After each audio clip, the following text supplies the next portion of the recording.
Hey guys, welcome back to Real Housewives Recaps. Today I'm covering Real Housewives of Salt Lake City. Season 1, Episode 2, A Snow Mountain of Trouble. You guys, I am loving Salt Lake City. What are your thoughts? I think it's right out of the gate very interesting. I think that's a hard thing to do, especially when we're learning all these women and their personalities and who's who and trying to keep up. But it's really got my attention, and I'm really enjoying it, and I'm super excited to get into this episode. I wanted to wish you all a very happy Thanksgiving, even my non-American friends.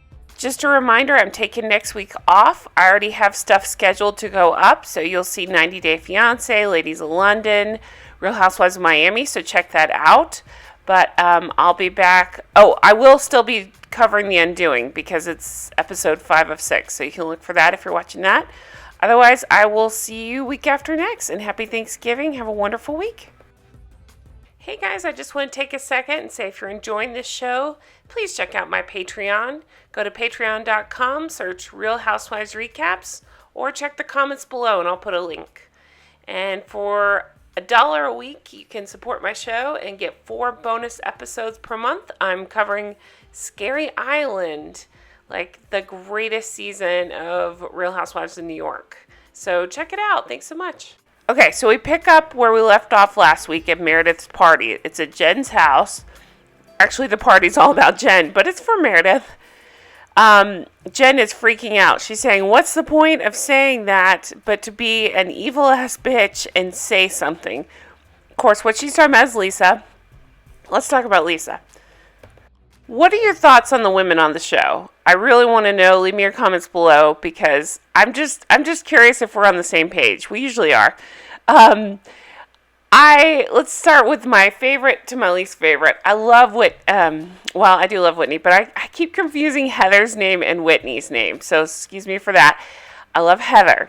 I think she's a bunch of fun and big personality and somebody I could go drinking with in real life when the stupid corona is over. I just really like her. I like Whitney as well. I'm trying to think. So my least favorite, of course, is Lisa. She is rough, and she knows it. I don't know.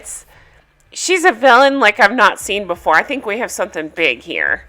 Like, we have villains in other seasons, but this one knows it. It's like she's prepped and ready to be the asshole. I don't know. Mary, on the other hand, also a villain, I think, pretty sure, but she seems to have less self-awareness that she's the villain. It's strange. It's like she's the almost Lou kind of ass. Hear me out, don't get mad. You know how Luann sometimes has no self-awareness, like when she throws a fit over the fish room, that she can be a bad guy? I think Mary's probably the same, where I don't know. I think she lives in Mary world, and she doesn't understand how you might disagree with her, so she'll say these asshole things that people disagree with, and she doesn't understand why. Whereas Lisa says controversial things and doesn't give any F's who she hurts. That's my take on that. Okay, so speaking of Mary is wearing this, and she's all about style and fashion, and I don't understand this look at all. One of the other ladies at one point says she looks like a loofah. I think it was Jen. Okay. Whitney here looks like Mina Savari to me, that actress from American Pie. If you don't know who she is, Google her, but she does look like her. Okay, so Mary goes in to find Jen, and she walks in on them talking shit. And I think, oh, here it comes. But it wasn't that bad. Whitney says, why did you say that? And Mary's saying, because it smelled like hospital. Of course, they're arguing over a hospital smell. That term is so gross to me. It really creeps me out even talking about it. But Mary says, I've been in the hospital to have my son. I pushed him out. I pushed one time and he came out. Okay. The ladies kind of side-eye each other like, what the hell? Then she says she has 12 surgeries to have her odor glands removed. Okay. Let me just tell you, I have gotten so much juicy intel from you guys. Thank you all so much. I really appreciate that. I've heard that, and I don't know, it's allegedly, it wasn't her odor gland she was having removed. It was some plastic surgery she was having done. and they use that as an excuse to disappear for a little bit. That's the rumor going around. Don't know if it's true. The other thing you guys have sent me, and I so appreciate this because it's amazing. Her church is not so much of a church, more of a cult. And that's kind of the reason she kept it in the family and married her step-grandfather. Ugh, that sentence is so disgusting. Is to keep the alleged cult / revenue coming to her. So, very juicy stuff you guys have sent me. I appreciate that so much. Definitely worth Googling and looking into. Don't know if it's true, but yeah, I like talking about it anyway.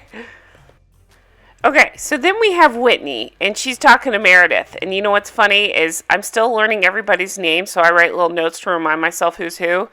So by Meredith, I have Stupid Dress written down. So Whitney and Stupid Dress decide to go find Jen and to find Mary. I'm actually bummed that we didn't get any of Meredith's son in this episode, but in the previews to next week, it looks like we're going to have him quite a lot. That should be interesting.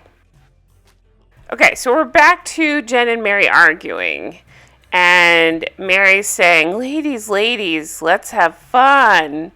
I don't want to do this either. And Jen says, Mary, you're so dismissive. Stay here. She explodes on her. And she tries to explain her aunt's double amputee and why the hospitals smell, and says, I'm not upset with you, I'm hurt. And Mary says, I'm sorry if I hurt you. I would never want to hurt you. And they hug, and they make up. Ish. Jen to camera, this was my favorite line. She says, I'm going to find my Zen Jen. I'm going to accept Mary's apology, even though I think it's bullshit. I'm going to accept it for the sake of Meredith. Let's move forward. But Miriam Cosby, I'm watching you. Ah, damn, I thought that was the Lufa line. Anyway, still a good line. So from there, we move on to the most interesting storyline, I think. It's Lisa and Whitney. So they discuss, so if you remember in the first episode, we see Whitney having her vow renewal. And Whitney explains that Lisa was very generous and gifted us with her Vita tequila and her bartenders for our vow renewal. However, I hired them to serve my guests, not themselves. They'd have one for them and one for my guests. And we see a rewind in time where we actually get to see the party going down. And, okay, so if you remember, Lisa owns this Vita tequila. I did look up this tequila just to see, and it has pretty decent reviews. Like, people seem to like it. So, I don't know. That's interesting. Anybody ever try it? Just leave me a comment. I know some of you guys are from Utah. You ever try it? Does it taste any good? Okay, so I want to know whose side of this you're on. So, I thought Whitney handled it well. I don't think there's anything wrong with what Whitney said. She said, I appreciate your gift. I appreciate that you guys gave us the tequila. She was just letting him know that the bartenders were rowdy. I don't know, what's the word? Wild, doing shots. And Lisa, immediately, you can see the switch is flipped. And she says, if you call me and ask for help, that's a donation. Or you would have gone to the liquor store. Instead, I generously give someone and it's shit on. I don't think she's shitting on what Lisa did for her. I really don't. I don't even think it was shady. I think she's just kind of pulling her aside saying, hey, maybe rethink those bartenders. She didn't say that liquor sucks. Okay, so Whitney then goes on to say, our brand new house was completely destroyed. The bar was wrecked at the end. There's a lot of glass broken. My husband's whiskey from Ireland was open. My top shelf tequila. Well, this pisses Lisa off and says, well, ours is top shelf. So the part that sucks is Whitney says that they ran out of tequila by 6 p.m. Okay.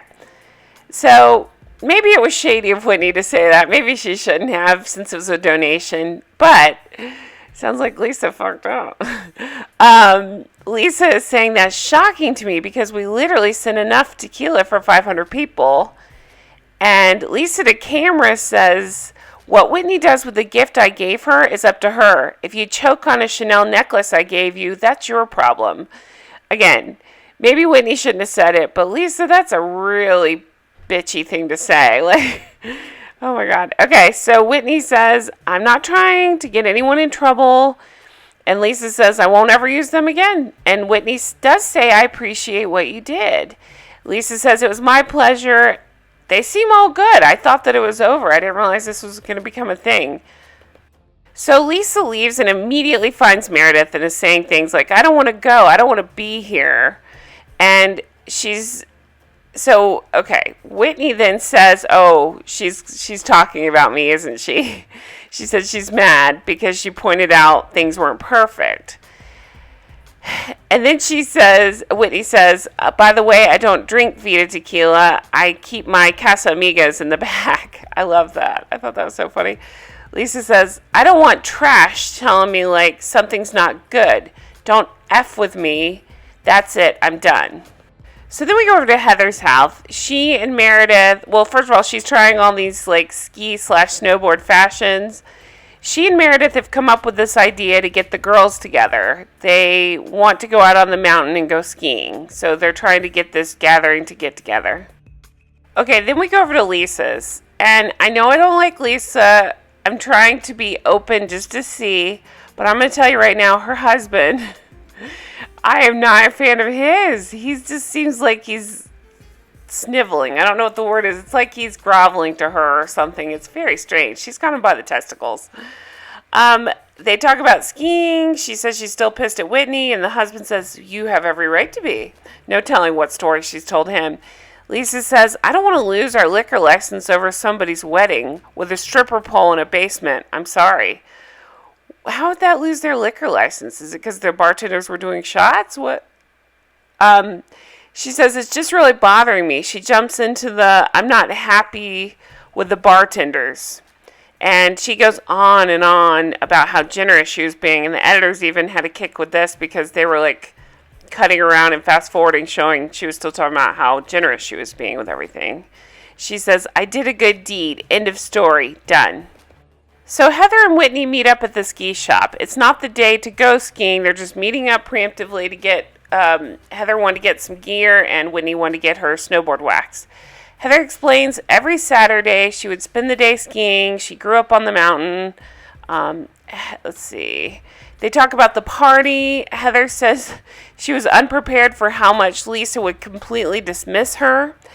Whitney explains what happened with the party and Lisa. And okay, so this was interesting. We find out after the party where they supposedly had made up, Lisa ended up calling Whitney and threatened to use rumors she'd heard against her. And then we find out Lisa is accusing Whitney of being a swinger. She explains that that's Lisa's way of dropping a hint that I have something on you. And she says it bugs her that Lisa tries to attack her character. She says, I take a lot of shit. I followed what I was told. I was still unhappy on the inside. She explains her backstory. It's pretty interesting. She didn't want to have a cookie cutter life set forth in front of her. Heather says Lisa feels superior to us because she feels like she's better than us. She feels like she's morally entitled to call out things that we're deficient at. And Heather says that she wants them just to have fun on Thursday on the mountain. So it's interesting. This is, I think, the second time that they both have brought up that Lisa has this weird perfection thing. And clearly we see she's far from it. And it's just interesting that this keeps coming up. This seems to be a storyline with Lisa, is this weird perfection. Or this idea of looking like things are perfect. Then we go over to Whitney's house, and we find out growing up, she and her dad were very tight, and she called herself a daddy's girl. Now things are different. She explains that her dad had been addicted to painkillers for the last 10 years. She explains that her dad was a self-made millionaire, and his addiction took everything. So he's 63 years old. He's in the hair business, and he has to start over again. She explains that when she turned 16, her mom left the dad. She just couldn't stay anymore. And he turned to prescription drugs to self-medicate. And when everyone learned about his addiction, she says she's the only one that stuck by him and offered him help.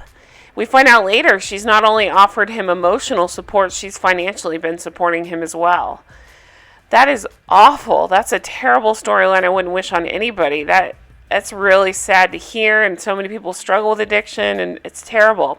So, I say all that to say, I am not at all mocking his addiction. That's terrible. I am, however, mocking his hair. What the hell is happening? He's a hairstylist. What am I looking at? I don't understand this. Is it a... Okay, I'm going to ask a real dumb question here, and I have some hairstylist peeps on here, so you guys chime in, or even if you're not, chime in with your thoughts. Is he wearing a wig? I mean, right? It's got to be a toupee, right? We saw the old pictures. I don't understand who this person is. I don't understand the Chris Angel look, so chime in with your thoughts here, because I don't really get what I'm looking at. So then we go over to Meredith and her husband, Seth. So we kind of get the backstory on them. They've married a long time. They met at 23. They married at 24. They had a baby at 25. She explains she was young and head over heels in love. And then we find out they are separated. Obviously, we knew something was up in the first episode because I think in the preview of the season to come, it looks like he might be leaving. So that sucks. I hate that. I actually I like Meredith okay. I wonder about her because she's friends with Lisa, but I like her okay. And, you know, that's a tough thing to be going through, especially with, I think she said they have 3 kids. So she explains not one single thing broke them down. It was just having the 3 kids, moving around. They got overwhelmed. They don't have communication. Life changes. They have to grow with it. Okay, so here's the interesting part that came up. Transparency. He brings that up, and she immediately recoils. And he's saying over and over, you can read my phone. You can look at my phone. And she says, no, those messages are for you, not for me. And he's saying, let's trade phones. And she freaks out and says, no. So to camera, Seth says he wants a life partner to share everything with.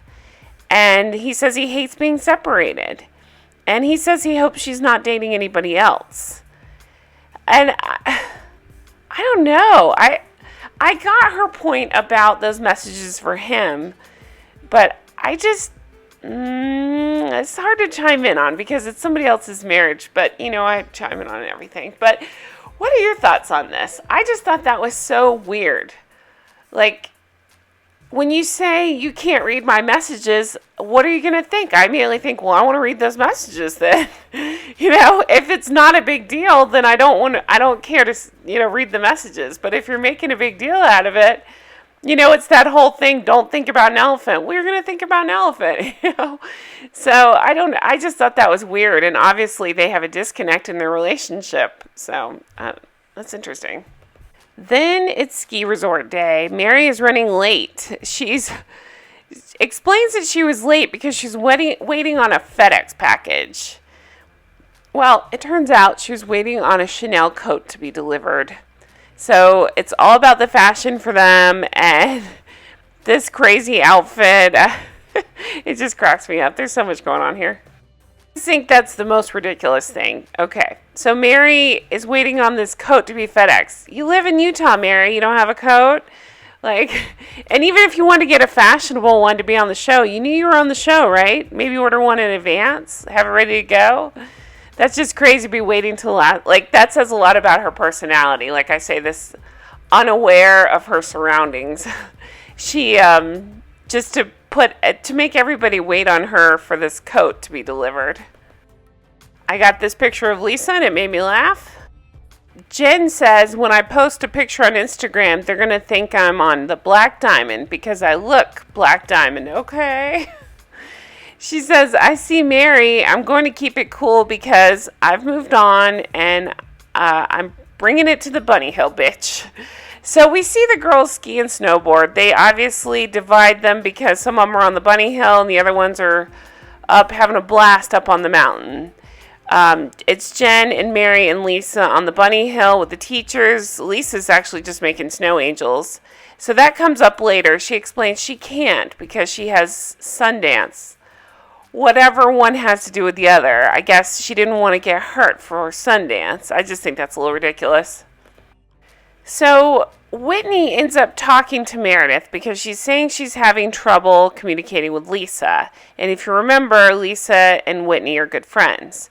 We do see a flashback here that Lisa, she's not just an asshole right now. She's been an asshole the whole time. They flash back to a few weeks before where she's talking about Whitney and saying she needs to fix her style because it's a little Utah. I just think that's such a crappy thing to say to somebody. And you know what's funny? For no reason at all, Taylor Armstrong popped into my head, and I was thinking, I'll go Oklahoma on your ass, whatever that means. I don't know, just that you're a little Utah just kind of reminded me of that. Whitney explains these subtle threats that she's feeling coming off of Lisa and says Lisa strives for perfection. I'm not perfect, and I know that. And something about, I didn't quite understand this part. Let me know if you did. Lisa referred to herself as a big sister, but Whitney took that as a threat. So I'm just interested to know what that meant exactly. But Meredith says she's known Lisa for 7 or 8 years, and she knows Lisa to act out of kindness. So she's hoping that it's just a miscommunication. So they finish up playing out in the snow, and they get ready for dinner, and we find out it took them 3.5 hours to get ready. They missed their reservations. The restaurant's empty. 3.5 hours. I don't even think I took that long to get ready for my wedding. So Lisa she's still talking about Sundance, and she's concerned about it. Whitney announces that she's going to church with Mary, and she opens up about her dad and his addiction and his struggles. And this is where we find out she's been a source of financial support as well. They talk about judgment in the church, judgment among Mormons, that sort of thing. Whitney says she's felt judged many times, and Mary is saying, I think there's unresolved issues with each other, and Whitney says, I feel judged by you, Lisa. Lisa says, I don't judge you, and Whitney explains, we've had our misunderstanding, our disagreements. When we had our conversation at Jen's party, I felt threatened. And Lisa says, if you felt threatened, that's how you feel. Not because I threaten people. Lisa brings up her gift to Whitney, and Whitney says, let's put that aside. It was the conversation afterwards. So again, I think it's Whitney saying, I appreciate what you did for me with the bar, but that's not my problem. That's not my problem with you. It's your tone afterwards when we talked about it. And Lisa says, this is the shoot the messenger game. And I thought that was such a weird sentence because didn't Lisa shoot the messenger when Whitney told her bartender sucked? You know what I mean? Like Whitney was just trying to tell Lisa that. And ever since then, it's been game on. Like Lisa's been coming for her. So I thought it was interesting that she brought up shooting the messenger. Heather chimes in and says we haven't had love and kindness between us all because Lisa says she's all about love and kindness. And Lisa says, coming from you, I feel the opposite of kindness. It's just so weird, Lisa's hostility toward Heather. And she says, my intent is always good. I can't help how you perceive it. Heather says, you're okay with me perceiving you as arrogant and a little bit crazy because you said we don't know each other? So if you remember, that's a whole thing in dispute, whether or not they knew each other. Supposedly they knew each other from college. Lisa paints Heather to be this party girl, and Heather's like, I certainly was not. I would have been kicked out. Apparently there's a school where you can't do things like flash your boobs like Lisa's accusing her of. So they go back and forth, and then we find something else out interesting. So they were messaging each other, and Heather sent a thumbs up. And supposedly that means F you. Have you ever heard that? I've never heard that. If you text a thumbs up to somebody, it means F you. Or the equivalent of a middle finger. You know, it's like doing it without actually doing it. I think that's a little crazy. I've never heard of such a thing. I'm thinking I send thumbs up to my mom. That's probably not good. So Lisa is just acting crazy and saying, keep going, who's next? And said, I've never done anything to you until I figure out why I trigger you. We can't have a good conversation. And then they talk about that thumbs up, F you. A producer ends up asking Heather, when you said the thumbs up emoji, was that an FU? And she says, yeah. Lisa says, you have pent up anger against me for some reason that I don't understand. Meredith says, I know Lisa. She wouldn't intentionally try to make people feel bad. I disagree with that. But on the flip side, she did. She did make you feel bad. And Lisa says, I'm genuinely sorry. And I'm done with this right now. Like, even when she's apologizing, she's kind of being an asshole about it. She says, I'm sorry. That's it. I said what I said. That's it. And they say clean slate, but obviously there's not a clean slate because everybody's ticked off at everybody. See Mary making this face, and that really made me laugh. So then we get a flash to next week. We see Whitney and her dad going over to Mary and her church. We get to see more of Meredith's son, so yay to that. Something happened with one of the ladies. Was it Jen, I think, was maybe flashing near him? I'm not real sure, but I want to find out. Heather's throwing a big old baby shower for a bunch of ladies she works with, and it looks like all hell breaks loose at the baby shower. Lots of arguing between the ladies. Here for it. I can't wait to see what happens. It should be excellent. So guys, I won't be here next week, but I will talk about next week's episode the following week. So check that out. Be sure to keep watching my channel. I still have all kinds of new stuff going up, so check that out. If you're into Real Housewives of Miami, I'm just about to start releasing episodes of that. I've been working on that. It's such a good rewatch. So much fun. If you really want to support the show, check out Patreon. I'm covering Scary Island and all the amazing things going on that season. We meet Sonia that season. Lou releases her first song that season. Kelly has a breakdown. All kinds of great stuff. So check that out over on Patreon. And thank you guys for everything. Thank you for watching. Thank you for supporting.